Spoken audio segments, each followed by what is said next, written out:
کہ صف میں دائیں جانب کھڑے ہونے کی فضیلت. حضرت عائشہ سے مروی ہے، آپ صلی اللہ علیہ وسلم نے فرمایا، تحقیق اللہ تعالیٰ اور اس کے فرشتے رحمت بھیجتے ہیں دائیں طرف والی صفوں پر. یعنی نماز میں جہاں اور چیزیں فضیلت کا باعث ہیں وہاں دائیں طرف کھڑے ہونا بھی فضیلت کا باعث ہے.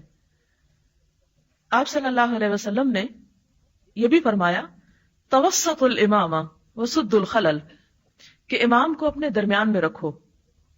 یعنی جب صف بنائی جائے تو جو شخص نماز پڑھا رہا ہو وہ دونوں طرف کی صف کے بالکل عین وسط میں ہو.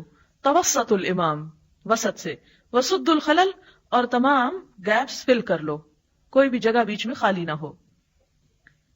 اس میں یہ ہے کہ مثال کے طور پر اگر کسی کا وضو نہیں رہا یا کسی بھی وجہ سے بیچ میں سے کوئی شخص کسی مجبوری کے تحت نکلا ہے، ویسے تو آپ کو معلوم ہے کہ جان بوجھ کے نماز توڑنا اور نماز چھوڑ کے صف توڑ کے نکلنا بہت بڑا گناہ ہے.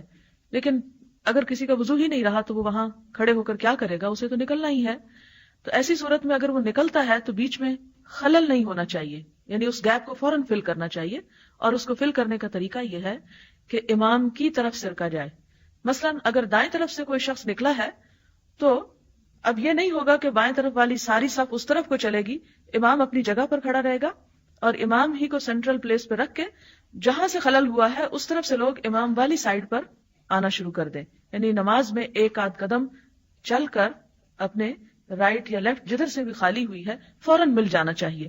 اگر وہ جگہ خالی رہی تو یہ بھی نماز کے اندر خلل کا سبب ہوگا.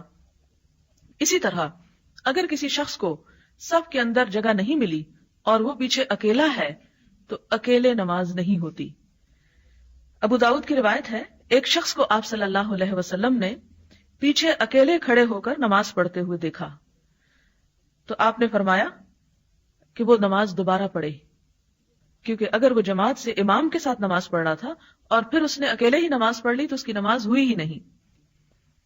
پھر اسی طرح صف بندی کے مراتب کہ صف کس طرح بننی چاہیے، اس میں آپ صلی اللہ علیہ وسلم نے فرمایا، لِيَلِيَنِي مِنْكُمْ أُولُو الْأَحْلَامِ، چاہیے کہ ساتھ رہے میرے بالغ لوگ.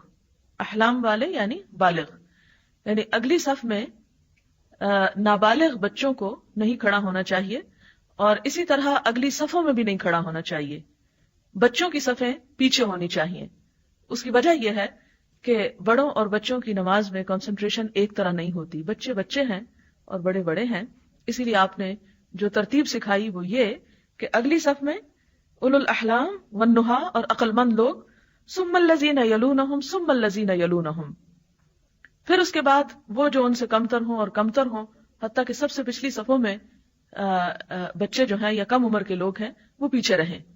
اور اس میں جو دو چیزیں بتائی گئی ہیں، ایک ہے اولو الاحلام اور والنہا. نہا کہتے ہیں عقل کو، یعنی جو علم کے اعتبار سے یا عقل کے اعتبار سے یا سمجھ بوجھ کے اعتبار سے جیسے جیسے مراتب ہیں ویسے ویسے صفیں بننی چاہیے.